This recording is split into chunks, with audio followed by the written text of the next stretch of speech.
Welcome to Whiskey and Wonder. All right, second time's the charm. Hi, guys. We've already gone through the intro once, and Megan was talking through the whole thing. Didn't realize we were recording. I was not aware we were recording, so I was sitting there Cussing, and very ladylike, and then I looked up and I realized we were recording, and I was like, "Oops, well." Yep. So we had to redo that one. You guys will forever be lost to the depths of the deleted folder. Anyway, I'm Megan. I am Tyler.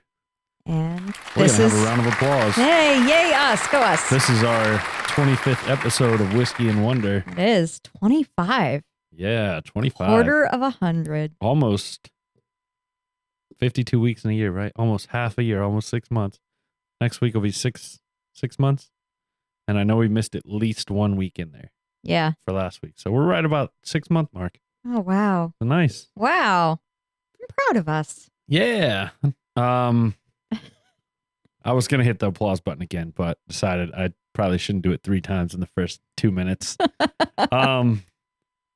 So as I said, we are Whiskey and Wonder. You can check us out at whiskeyandwonder.com, on Instagram at Whiskey Podcast, YouTube Whiskey and Wonder, and anywhere else you can find in the show notes or on the screen if you are watching us on YouTube.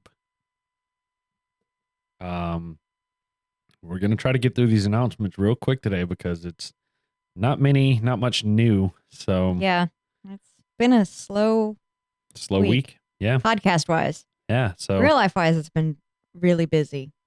I will do a quick announcement. I am almost 100% after appendicitis. So I'm back to, I can do most everything. Just not supposed to be lifting super, super heavy things, and I'm pain free. Got a couple new scars, which is fun, I guess. Ladies like scars. Yeah, on a big fat belly, sure. Anyway, other announcements, if you go to our website, whiskeyandwonder.com, and click on the shop page, you can find stickers there for $3. You can also find the whiskey tumblers we've got. We finally got a picture up there this week. We actually had an email asking us about the pictures, and we've been having some trouble with the email servers and whatnot, and Megan's pictures getting through to me where she was taking them with her nice lighting and equipment that she has. And unfortunately, I just wasn't getting the pictures. So it took a little longer than usual to get those up there, but they're up there now. Yep. If you want to order them, you will have to email us. We have the prices there. They're $8 for one, $15 for two, 3 glasses for $20, and 4 for $25. That does not include shipping. We'll have to manually calculate the shipping. And if you live close by to Charlotte, North Carolina, or Concord, anywhere in the Charlotte area, yeah, the Charlotte area, Huntersville, we can work out a pickup to save on shipping. Yep.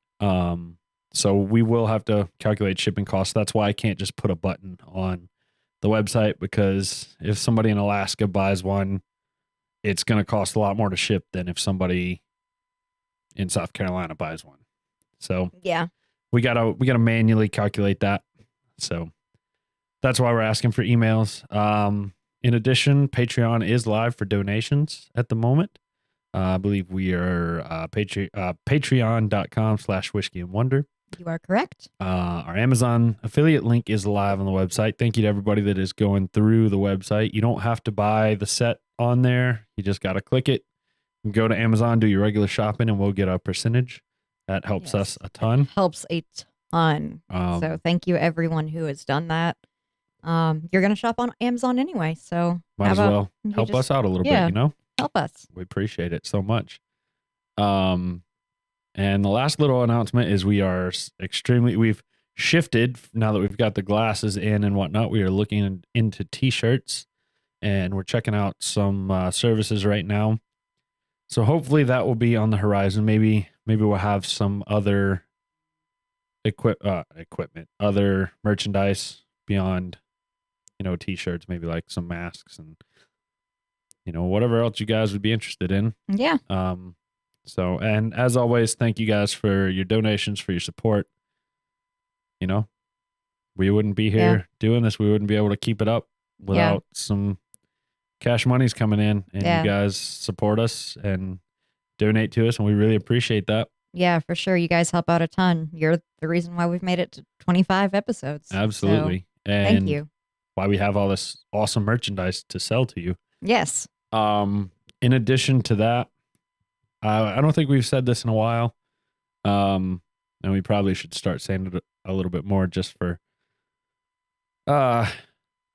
get the word out there, but I'm sure most people know it. If you like us, rate us 5 stars on whatever platform. Whatever platform you listen to us. Subscribe, do all that good jazz. It helps us gain popularity and helps people to see us. We're sitting here as of right now at 1,325 listens. If you guys remember, if you're a long-term listener, 2,500. I'm going to shave my beard. Yes. I think I'm going to go. While I had appendicitis and was off work, I played a lot of Red Dead. So I think I'm going to go like the full, like Fu Manchu. Sorry, I had to push the microphone away so the camera can see. And like grow it way down and just leave. I'm going to leave a little hang time over here, you know? Little hang time. Little hang time. I'm going to go like the full big bushy Western style Fu Manchu, I think. Or maybe I'll take it out wide or something. I don't know. But help us get to 2,500 listens so we can shave his face. Yep. So that is something that will be happening. All right. Now we're through the announcements, guys. Opening the bottle. All right. Megan, you want to pass me that vial, please, yes, ma'am? This is another Flaviar week. This week we are drinking a Japanese whiskey, Ohishi. Ohishi. I suck. I'm gonna go with Ohishi. 8-year-old Sherry Cask. So this is a Japanese whiskey that is from a family-run distillery that was founded in 1872 that uses rice to turn into whiskey. So where most distilleries use barley or rye, this Japanese distillery, Ohishi, uses rice. So it's a very sake-like whiskey, which is very exciting to me because before I got into whiskeys, I liked sake a lot, and I still like sake. So I'm excited to see what this is going to taste like. They employ koi carp, or I mean, I don't employ koi carp. They own koi carp to control weeds. And they're, I don't know, it sounds like a distillery like I want to go visit. They're pretty exciting. The whiskey has spent 8 years in sherry casks from Spain. And yeah, this is one of, I guess, the higher end whiskeys that we've sampled so far, looking at the price point of it. For standard size bottle, you're looking at $89.99. So hopefully this is as good as it is supposed to be. Have you smelled it yet, Tyler? I have. What do you smell? Burn my nose hairs. It is clearing my sinuses for sure. I got hints of, it kind of reminded me of a bourbon. Okay. Kind of sweet hints. Okay. I definitely get the sweetness, but I get something really flowery too. I can't quite place the flower, but it's definitely floral. I don't know what like I'm smelling, but it's floral and gardeny, fresh outside smell.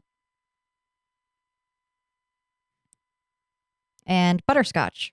I get flowers and butterscotch. Okay. Yeah, I can that's see what I'm that going the with. sweetness being butterscotch. I can, yeah, I would agree with that.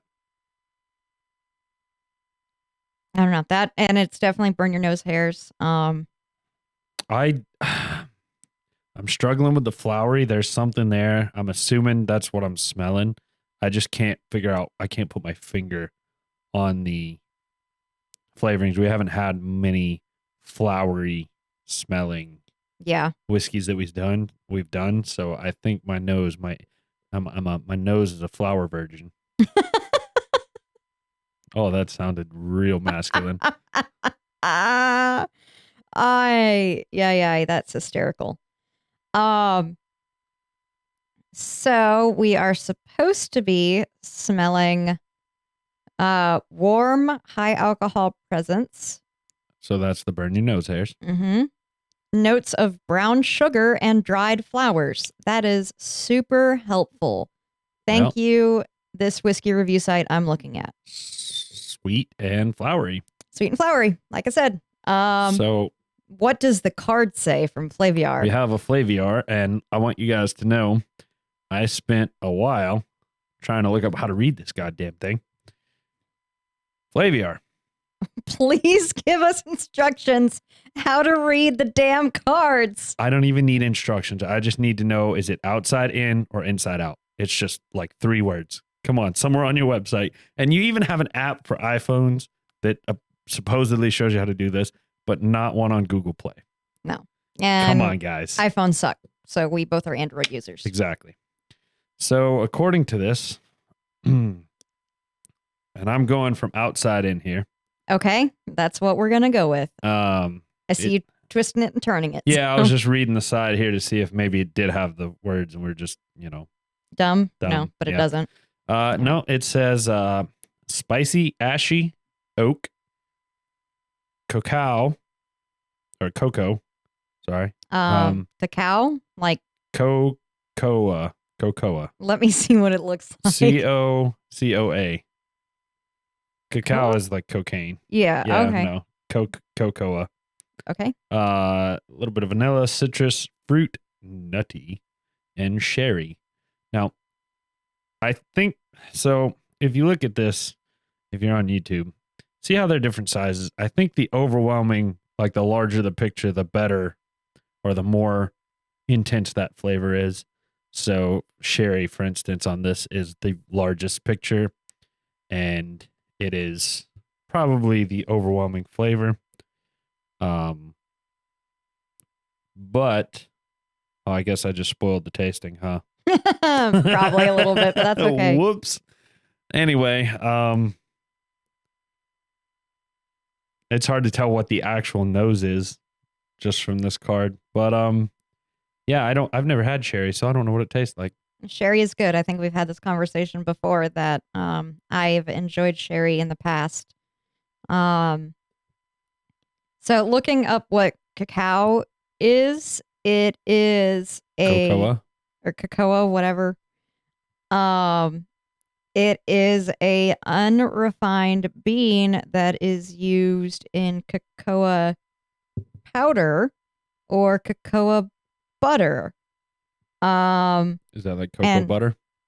It looks like it's mainly used for making like chocolate liqueurs.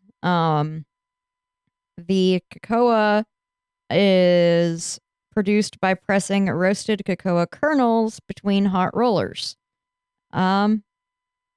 So I don't know. Chocolate. We're gonna say chocolate. It's chocolate. That's what the picture looks like. It looks like little chocolate bars.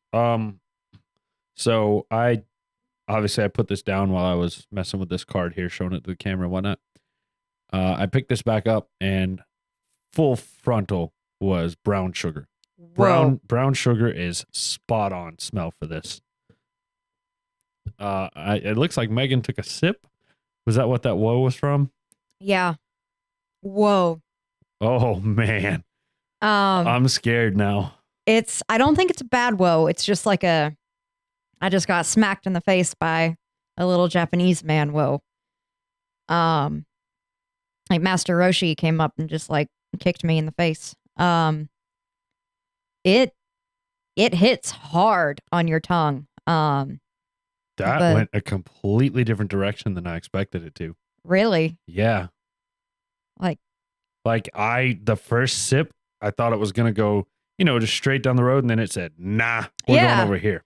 yeah, It took a like smacks complete- you in the face. It took a complete turn flavor wise. It started very sweet for me. Mhm. There was a definite burn, definite alcohol, but then it turned leathery. Like I still have like a leather, peaty, earthy taste. So there's definitely on the very first sip, there's really sweet and it immediately blasts you with spice. Yep. And from the spice, it turns into leathery, florally. I don't think it's as leather as some of the other whiskeys we've had so far, particularly the Bogue Sound Distillery whiskeys. Not the salted caramel. Not this, obviously. I don't get any floral, but like I said, I'm virgin flower nose. I so- definitely get floral. I get leather, but there's definitely floral mixed in the leather. I would say it's like maybe like a rose. Maybe Interesting. like an, I don't know. Rose isn't the right flower. Daffodil, No, petunia, no. Shasta. I only know a handful of flowers. Daisy. Anyway, I don't get any flower. I get leathery, a little bit peaty, but that's mostly on the back end, just sitting in my throat. I don't. I'm surprised at how quick the spice is, and I've been kind of letting mine Yes. just stay on my tongue instead of throwing it back. Mainly just because this is just a small amount. It's jasmine. It's jasmine, Jasmine is the flower I'm tasting. lily, Jasmine. sunflower. I'm just going off all the names. Hibiscus. Is that a flower? I thought that was a plant. I mean, there's the Well, I hibiscus guess- flower. I guess flowers are plants too. Jesus Christ. It's like one of those all squares are rectangles, but not all rectangles are squares. Like all flowers are plants, but not all plants are flowers. Yeah. I mean, Yeah. that's very true. Insightful. Smart. Anyway, all right. Well, we're gonna sip on that. Specifically, mainly Megan's gonna sip on that while I get into a topic today. All right. If I can find the button.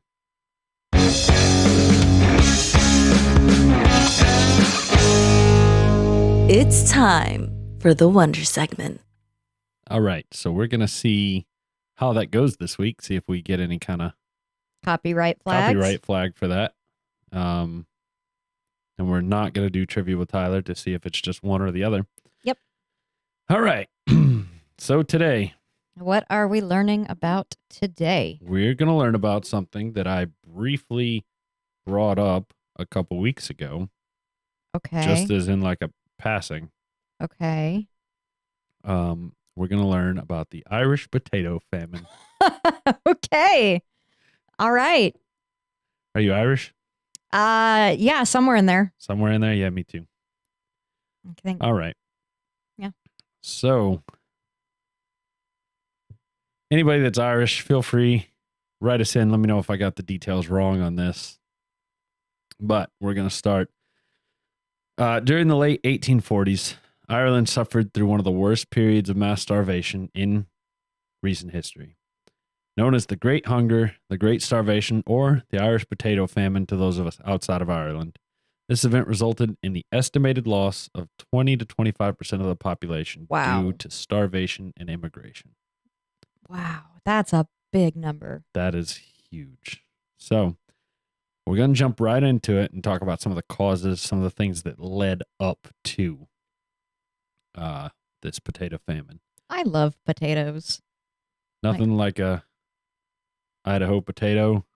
Like if potatoes weren't a thing, I think my life would be so much less than it is now. I think I do take potatoes for granted. I'm not gonna Yeah, lie. potatoes are fantastic. So as part of the Acts of Union in January of 1801, Ireland was made a part of the United Kingdom with a Lord Lieutenant and Chief Secretary holding executive power in the country. Both of these positions were appointed by the British government, which naturally resulted in British appointments. British people got the power. Ireland was able to send representatives to both the upper and lower house of parliament. The upper house, called the House of Lords, saw 28 elected peers, and the lower house, the House of Commons, saw 105. Even with the population electing this representation between 1832 and 1859, approximately 70% of this representation were landowners or their sons, so wealthy British people. In fact, you might ask, who could be a landowner? Landowners were primarily British people of British origin, not Irish. In fact, due to strict penal laws, Catholics were unable to own or lease lands, hold elected office, or even vote until these laws were repealed in 1829. Well, that's fucked up. It is. Corruption ran rampant in politics back then. Not much has changed. Yeah, same thing today. Most Irish were Catholic, so there weren't many opportunities in politics until the laws were repealed. And even when they were repealed, the penal laws, even with the penal laws being gone for almost 20 years prior to the famine, the effects were still being felt in the 1840s because most of the land was owned by English and Anglo-Irish families, while Irish Catholics were forced to work as tenant farmers. Tenant farming is an agricultural system in which a landowner will contribute their land and an amount of operating capital, while the tenant contributes labor and various amounts of capital to farm the land. Okay, so it's sharecroppers. Like, Sharecropping is a form of this. Yeah, Audie Murphy's family from last week were sharecroppers. Exactly. The bounty is shared between the two parties, whether that is in the form of profits or products. So, for instance, if you grow 100 bushels of corn and you need 20 to feed your family and the landowner needs 40, he gets his 40, you get your 20, you sell the difference, you split the profit. Sadly, this relationship can be exploited when the landowners have too much power and the tenants are poor or have inferior social status, as was the case in Ireland. Yeah, I would have never thought that would happen. No, people are too nice for that. Yeah. The world's completely fair. It is. In 1800s Ireland, the middleman sharecropping style was common, with landowners rarely, if ever, visiting their properties. They imposed a middleman to manage the tenants and property on their behalf and simply sat back in Britain receiving profits. This took money out of Ireland. The middlemen were responsible for collecting rent from the tenants. The tenants would be required to pay rent in order to farm the land and raise livestock, while these rents are being sent back to the English landowners, like I just mentioned. These plots of lands that were leased to tenant farmers were fairly small, ranging in size from 1 to 15 acres.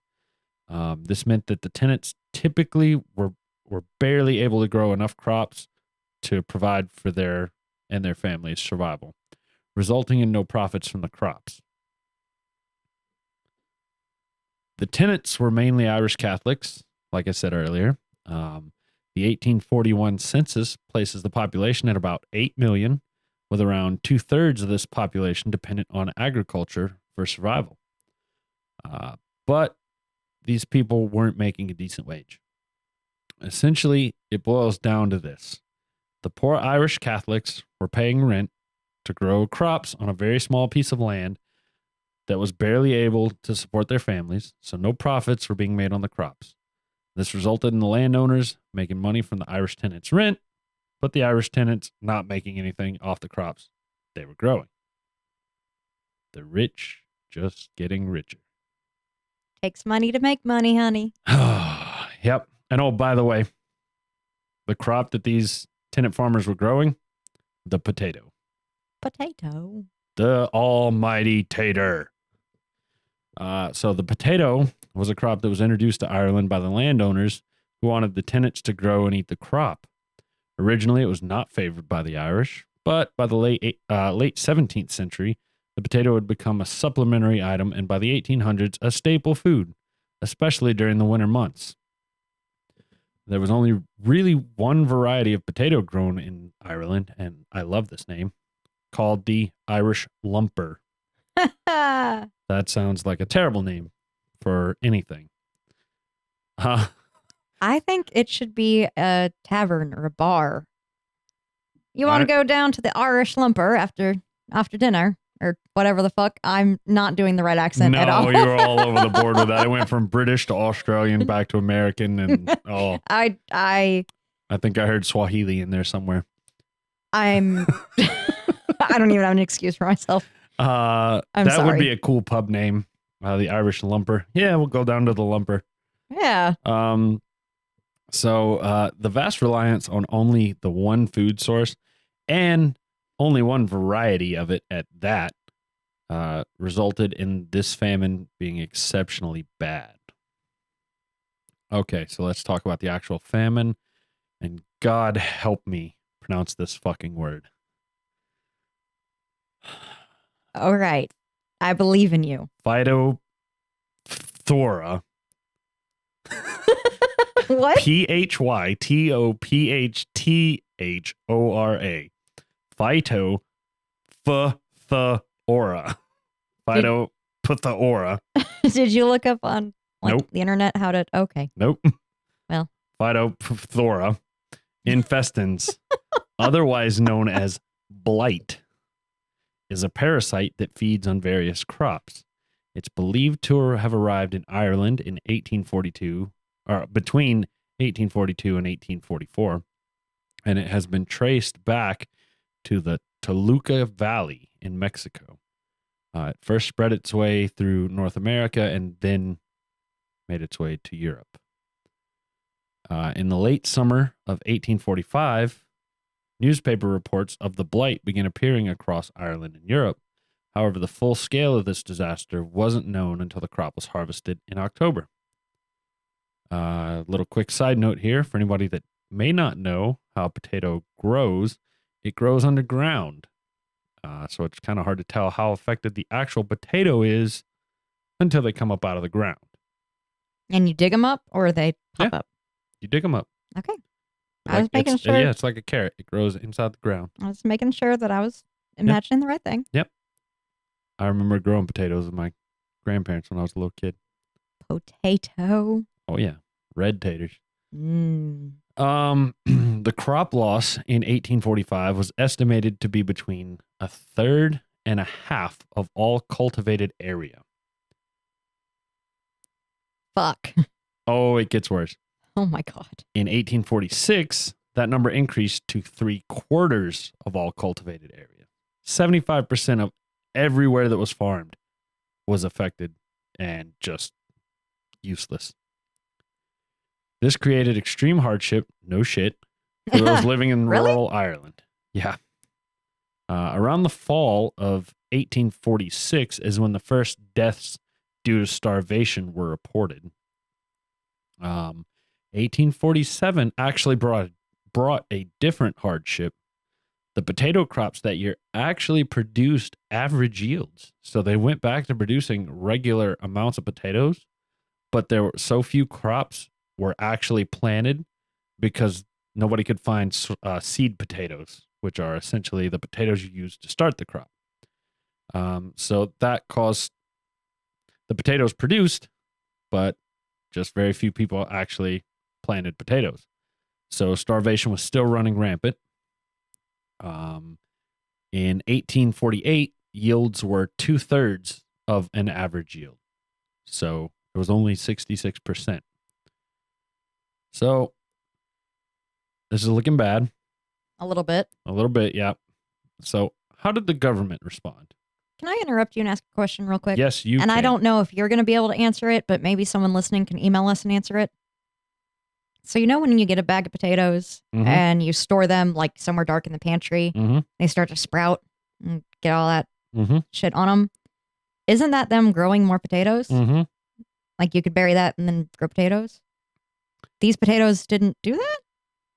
I don't know if you can grow other potatoes off that, but I think it's called spuds.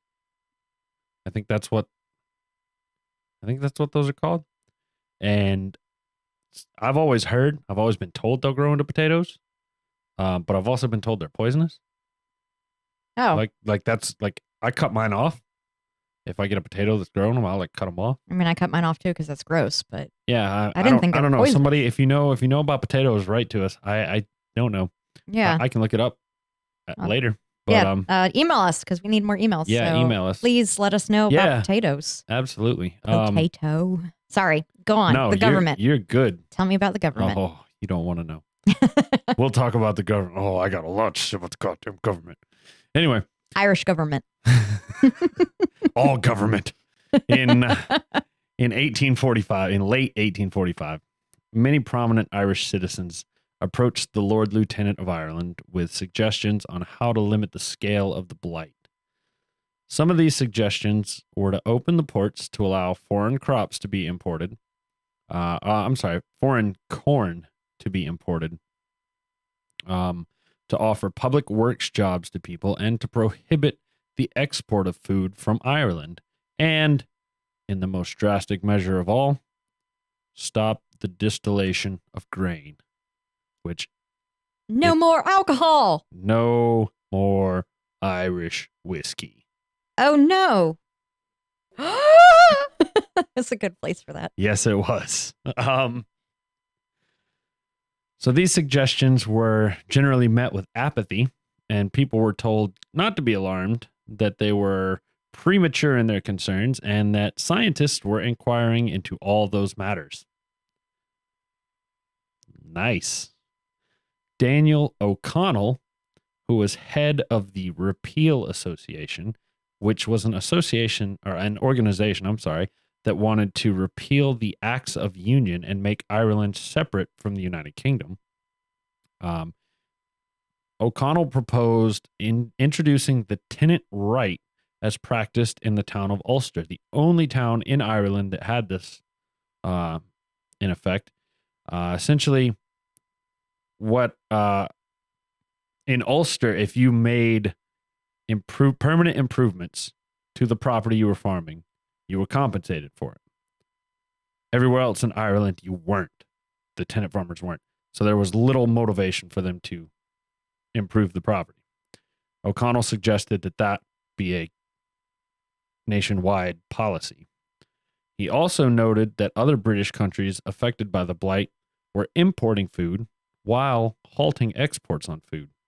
However, this was not the case in Ireland because the British were using Ireland to import food from. Of course they were.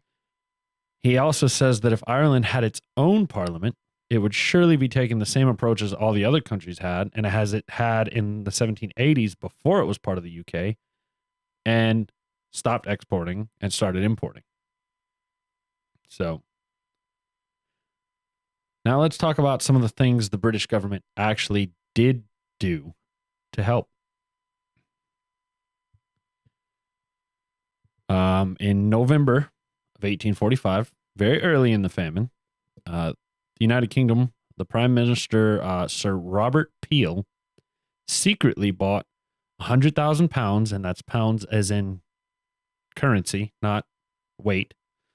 He bought 100,000 pounds of corn and maize from the U.S., but due to poor weather conditions, the first shipments did not arrive until February 1846, so about 3 months later. Unfortunately, the initial shipments were of a type of dried kernel that the Irish mills were unable to effectively. Oh, this is such a tongue twister because it's two different forms of mill. The Irish mill. You already fucked up. The Irish mills were unable to meal, and a new milling process had to be invented before meal could be distributed. I'm so proud of you.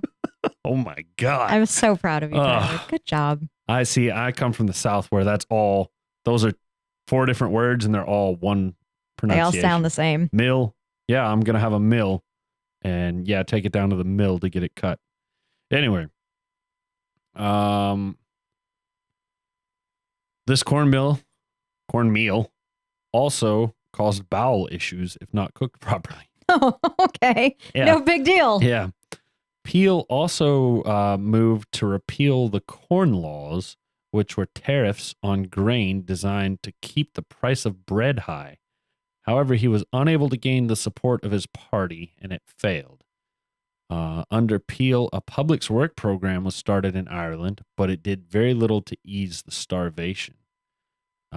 These measures resulted in a split in the Conservative Party and the fall of Peel's administration. Peel was forced to resign on June 29th, 1846, and Lord John Russell of the Whig Party became prime minister. So now it's time. Let's get wiggy with it. Nah. Yeah, I did that. Sorry. You did Sorry. I think I just gave everybody cancer. that. A little bit. A little bit. All right. The new Whig administration took a laissez-faire approach and believed that the free market would provide the food that was needed. In fact, they flat out refused to interfere with the movement of food in the UK and went so far as to halting the previous administration's food and relief efforts. If you thought the other guys were bad, these guys suck. This led to hundreds of thousands of people without work, money, or food. Finally, in 1847, the government abandoned this approach, acknowledging that it had failed. In June 1847, the Poor Law Amendment Act passed, which basically stated, that Irish property owners and tenants would be forced to bear the full fiscal burden of relief. Almost all of this entire act was more harmful to the Irish than helpful. Soup kitchens were created, along with workhouses, which were essentially what it sounds like, a place that offered living accommodations if you worked for them. But they didn't create enough for the scale required to address this situation. The relief was actually only available if you met very strict conditions as well. For instance, the soup kitchens cannot talk, were only available if there wasn't enough room for you at the workhouse. And in order to work at a workhouse, you had to comply with the Gregory Clause in the previously mentioned act.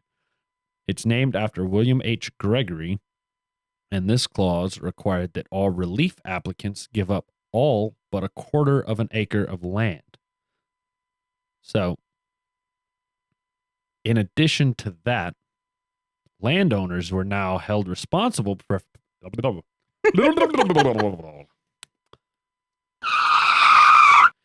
In addition, landowners were held responsible for paying the rates of every tenant whose yearly rent was £4 or less.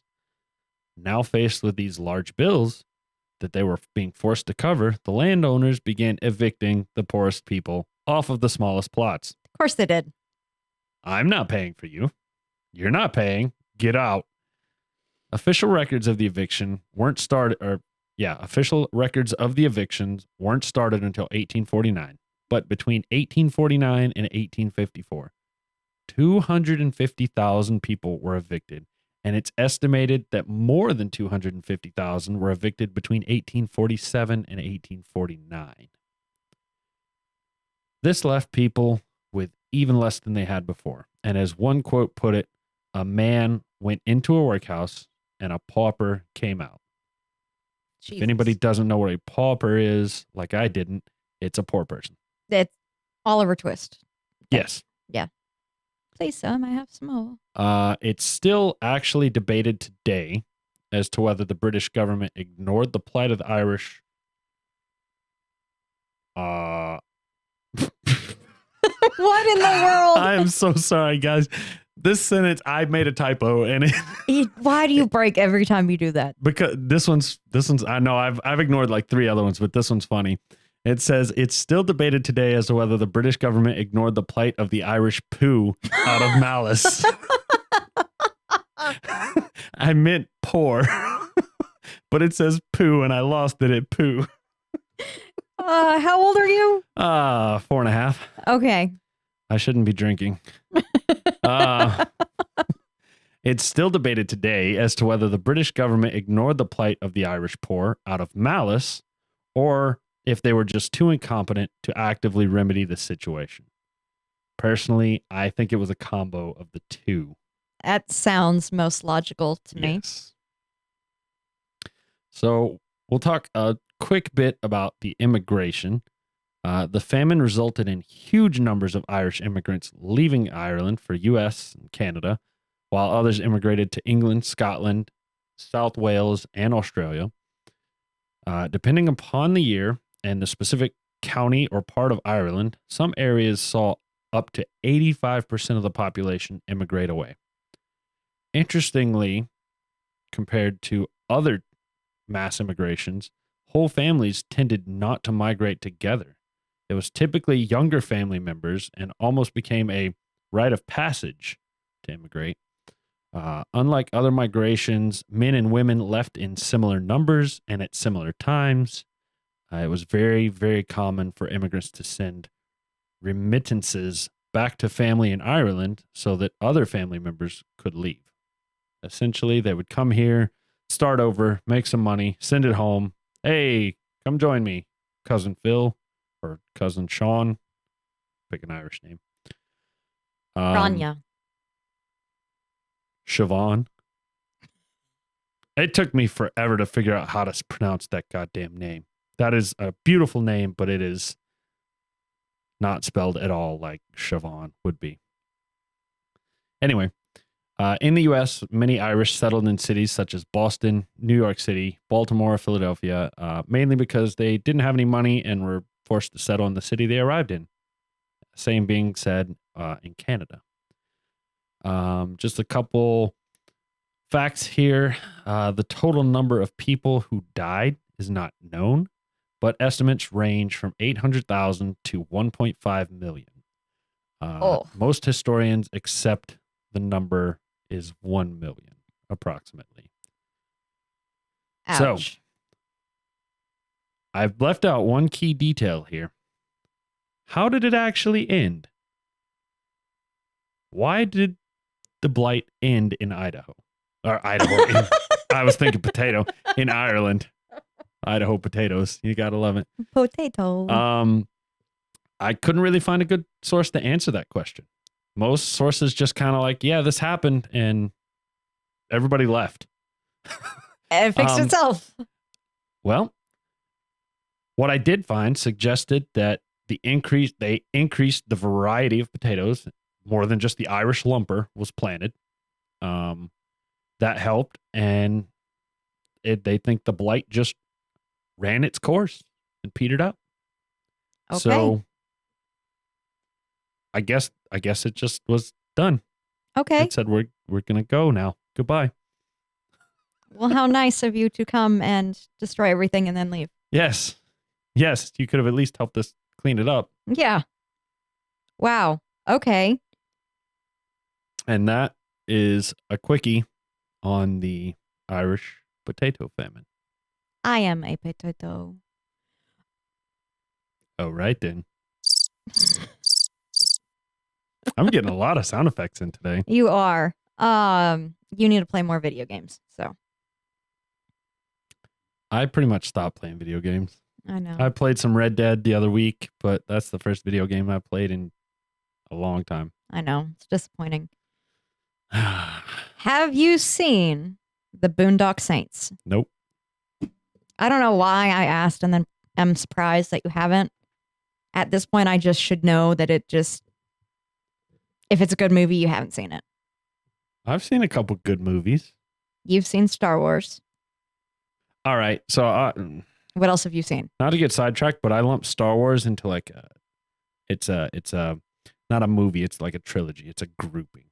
Yeah, So, it's like, a saga. Yeah, sagas. And I don't consider them movies. I consider them sagas. Like Jurassic Park saga, Star Wars saga. Like if I say my favorite movies, I don't put Star Wars in that category. Okay. Harry Potter's another saga. Then what is a movie you've seen? Forrest Gump, Okay. Saving Private Ryan, Okay. Castaway. I'm a big Tom Hanks Tom fan, Hanks. Apparently. If Apparently. it has Tom Hanks in it, you've seen it. Yeah, well, just those three. Oh my Actually, God. no, not Truth, The Terminal. That's a good one too. Terminal is my favorite Tom Hanks movie. Really? Yeah. That's a good one. It's a very good one. Anyway, I'm bet. sorry. I didn't mean to get off on a Tom Hanks movie. Anyway, Boondock Saints is fantastic, and it's about Irish guys. So I have seen Gangs. Is it Gangs in New York? Where it's like an Italian and an Irish mob fight each other, basically, in the 1800s. Two like rival gangs. Anyway, yeah. And there's always, The Departed, where it's Boston, Irish. A lot of Irish stuff associated with Boston. Probably a lot of Irish settled there. after the potato famine. After the potato famine. You see how that worked? We brought that back, guys. Round of applause for us. Anyway, let me get my schedule up here. All right. Oh, yeah, that's right. It's time. So I'm not going to play the The drop. just because we want to see which one's getting us the copyright claim. We'll go into some trivia with Tyler, if I can. Some Tyler Nuggets, guys. Tyler Nugget. This is fitting because we were discussing cocoa chocolate bars. The Hershey Ice Cream Company. Are you familiar? I assume Hershey's chocolate, like Hershey bars. Have you seen that logo? Oh my God, it's so far away. Megan's blind, y'all. Yes, I've seen that logo. Yeah, it's like you find it in grocery stores and whatnot. Okay. Big tubs. Anyway, I need new glasses. Like The- that was hard to see. the Hershey's Ice Cream Company is a completely separate entity from the Hershey Chocolate Company, despite both being founded in Lancaster County in the same year by unrelated men named Hershey. They're not related at all? Nope, They're not connected. apparently not. Well, fuck. I did not know that. That's fascinating. That is very fascinating. I'm more fascinated by the two men in the same county in the same year, both named Hershey, not related. I don't think it said a year, but I'm pretty sure Hershey was like that. Early, long time ago, 19, maybe 18s. Oh, but now. I'm Googling. Hold on. Okay, I'm like, nah, we're not going to just say early 19s or whatever you just said. It was founded by Jacob Hershey and 4 of his brothers in 1894. So the 1890s. Right. Oh, Well, all right. snap. Well,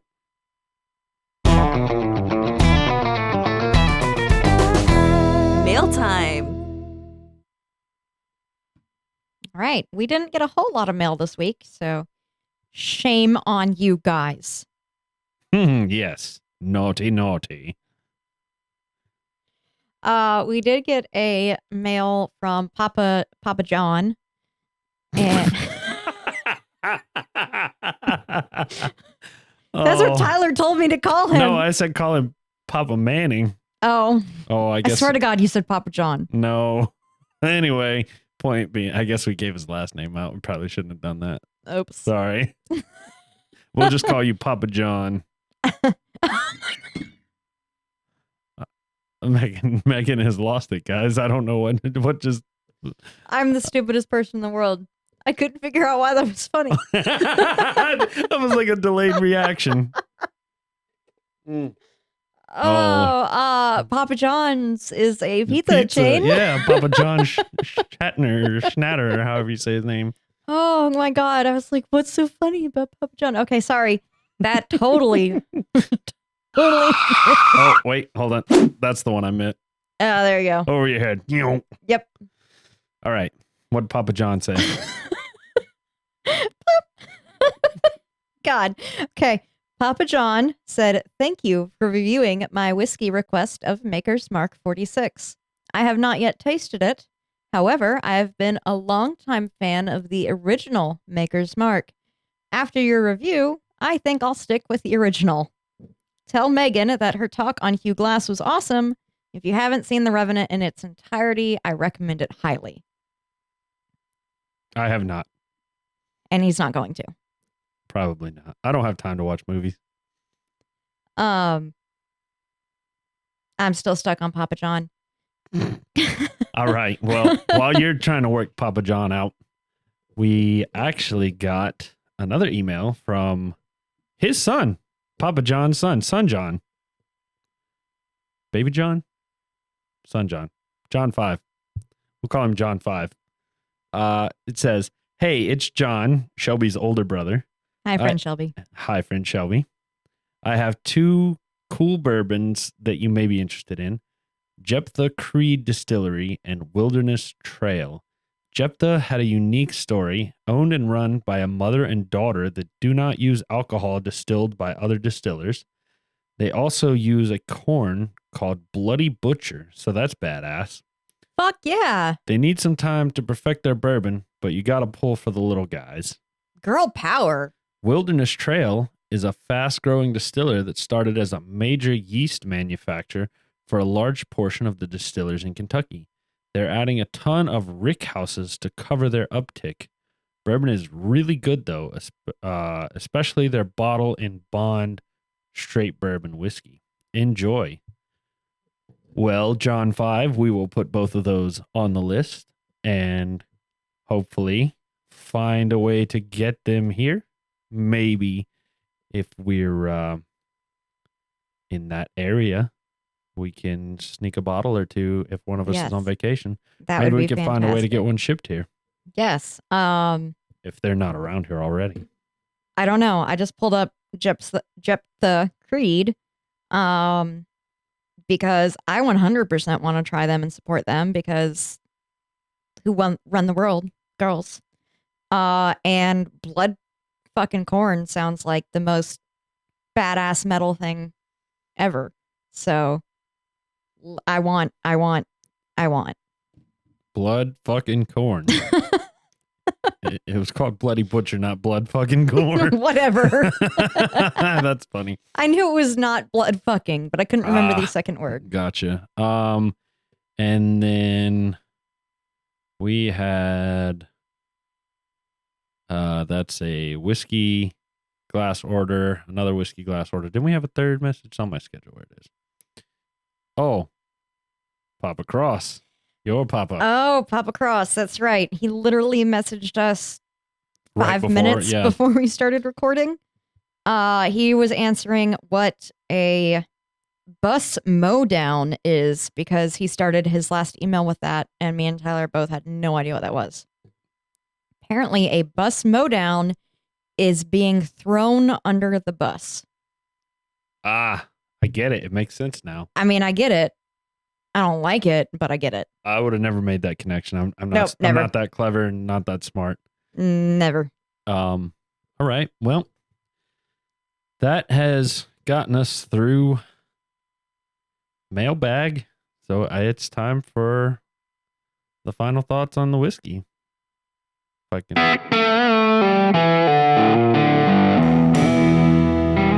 Final thoughts. We're on the struggle bus tonight. I am on the struggle bus. I keep losing which buttons.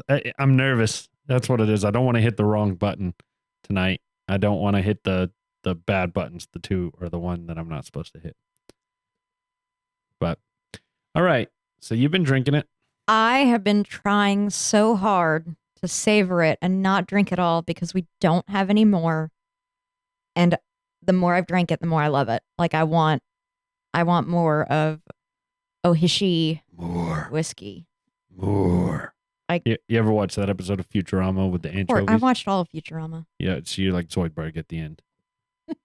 More. Like this is phenomenal. I love it. Like if we had more, I'd pour a little bit more in my glass. I mean, it's the burn as I drank it hasn't been as like punchy. And it might just because I've gotten used to it. And the floral jasmine is really coming out more. The sweet is lingering a little bit more. It's a really, really unique taste for a whiskey. I definitely see how it's compared to a sake.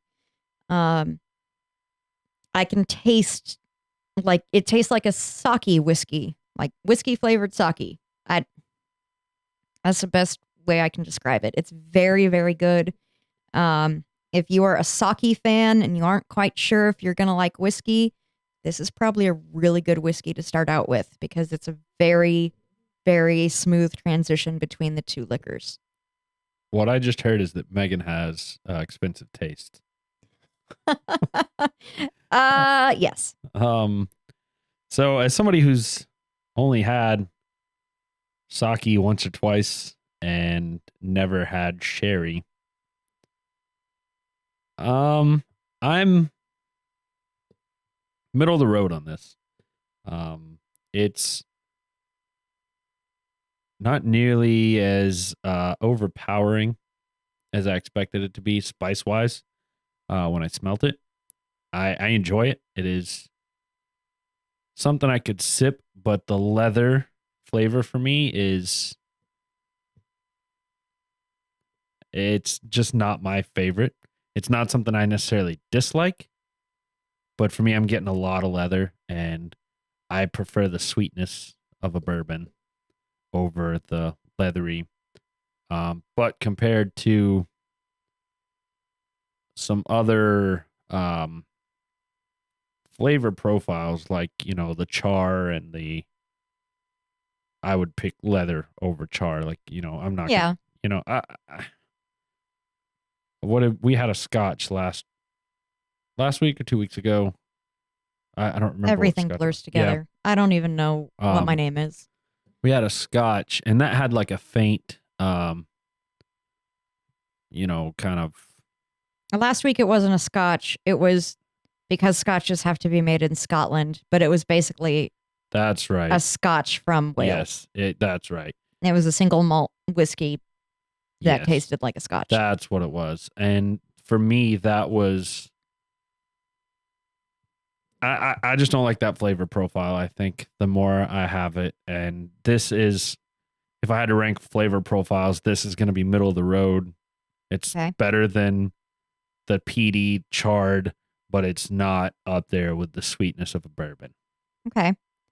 I'm definitely going to go above middle ground on this one.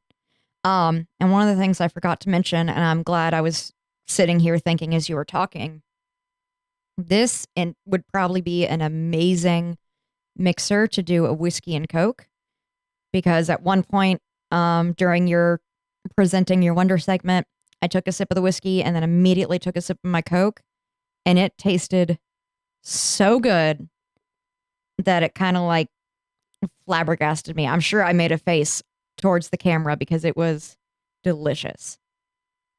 And you have a vanilla Coke, so I don't know if it counts. I do, but I didn't. I think the Coke overwhelmed the palate for me. I think I'm going to have to go. I'm going to give this one a solid 6. Okay. Solid 6. It's not at all bad. It's something I would drink again. I'll put it this way. Especially for the price point, I wouldn't buy it. But Okay. if you brought it over, or if I was at your place and you broke it out, I wouldn't be opposed to having some. Okay. That's kind of the way I look at it. I get that. I'm going to go with an 8. And I had to debate between doing an 8 and a 9. And I ended up deciding to go with an 8 because of the price point. Okay. I have expensive taste, but not an expensive wallet.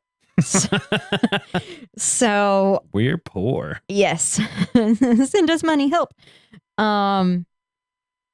If this was more the price point of other whiskeys we've tried that, they sit between the $40 and $60 mark, I could get behind that a lot more and easily make this a 9. It's just a little bit too pricey for what it is, in my opinion. Maybe we catch it on a sale and it would be amazing. It's definitely a whiskey I would like to have. I would like to keep it in my whiskey cabinet. But I'm not going to go out tomorrow and buy it for $90. So Fair enough. I'm glad this came through Flaviar. I will say that. mm-hmm. I don't think this would have been one we tried No. for at least a long time. Yeah. If ever. Because that one we may not even be able to find it here. I'm not certain. I haven't actually looked at the ABC store for it. But all right, so I'm gonna go with a 6 and you're going with an 8. Yep. I think that's a pretty good summary of it.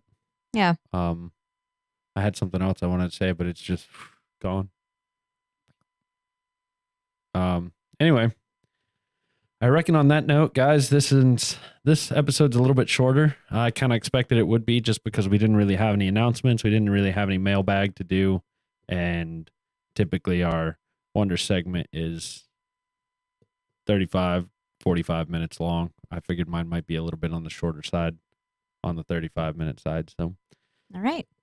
we're going to get out of y'all's ear today, I believe. All right. Well, thank you, Tyler, for wondering me tonight. I do what I Beautiful. can. Potatoes. Taters. Give me some of them French fried potatoes. That was very impressive. I like that voice. Is that, what movie is that from? I don't know, but I liked it. Oh, man. What movie is that from? God damn it. I ain't listening to you no more. I can't think of. If you know that movie, send it in. I've not seen it. I just know the quote. Of course. Story of my life. Wow. Okay.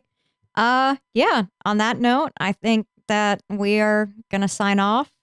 Thank you guys so much for listening in. Please reach out to us. Shoot us an email. Yeah. Check us out. whiskeyandwonder.com. You can find everywhere else in the show notes. Yep. If you have a drinking problem, check the show notes. Get yourself some help. Absolutely. And most importantly, don't drink and drive. Cheers.